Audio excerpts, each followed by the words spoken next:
Anyway, let's carry on. It's lovely to have Rabia Kuhn. Well done to carry on with that. Let's have our next act. He's awesome.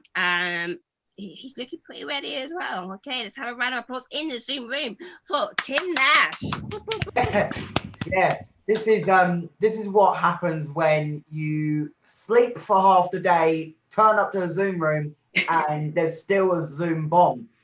It's like, my day is very confusing. Did I sign up for this? Yes. Do I remember signing up for it? No. I'm talking about the Zoom bomb, not the gig. I never signed up to that shit.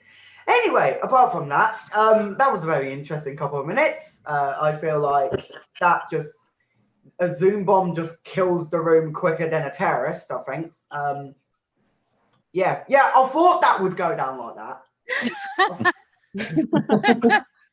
You know, like, okay, I know what you're thinking. This guy looks like the sort of guy that masturbates to Queen.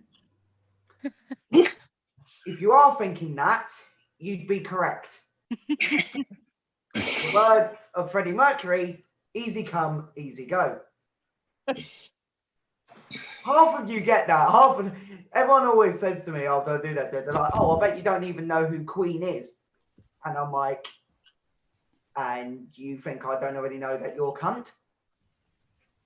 Like, what's your point?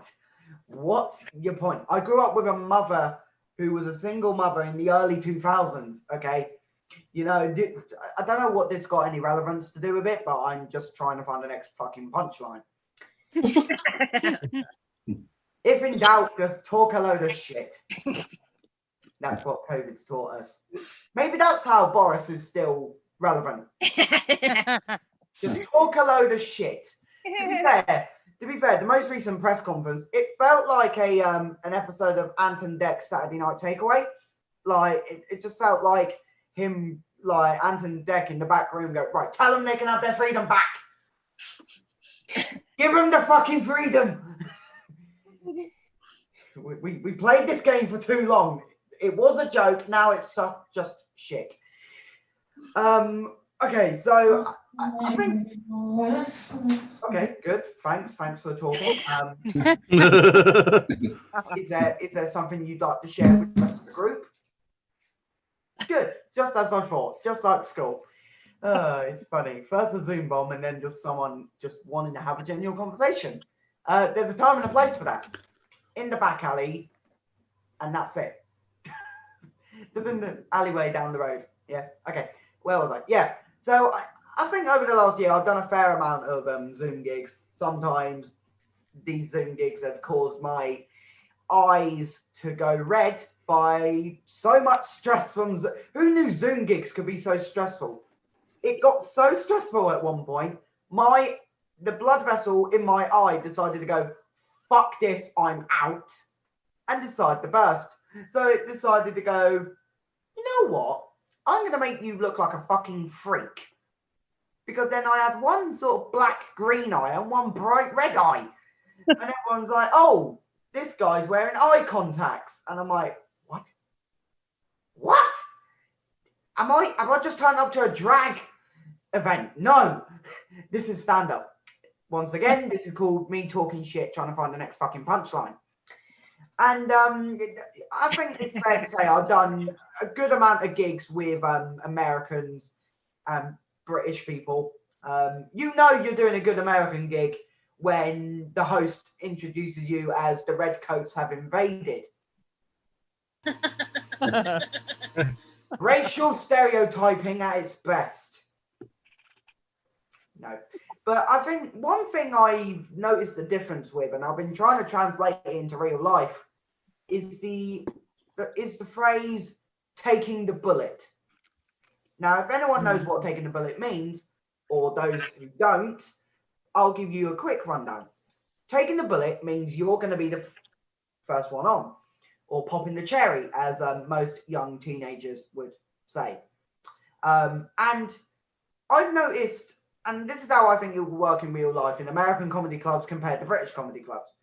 So with American comedy clubs, if someone says to you, would you like to take the bullet? Everyone would be like, yeah, go on then. in Britain, if you say that in a comedy club, saying, would you like to take the bullet? Next minute, the anti-terrorist squad are turning up.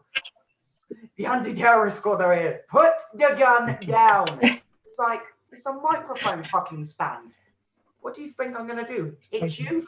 That's why you're pointing a laser at my fucking head. Lasers are fun. Lasers are fun until they're pointing at you. Like, yeah, I know, right? I know. I think it's all good that we're starting to go back to normal. About fucking time.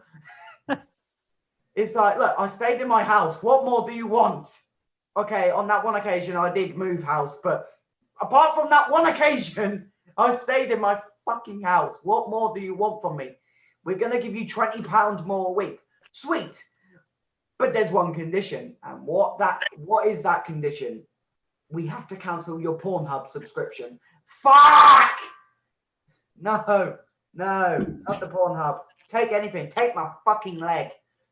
Take my leg. Yeah, I realise I've just killed the room with porn. Top tip. That is how family occasions go with me. Now that my mum knows I talk about her anus on a regular basis.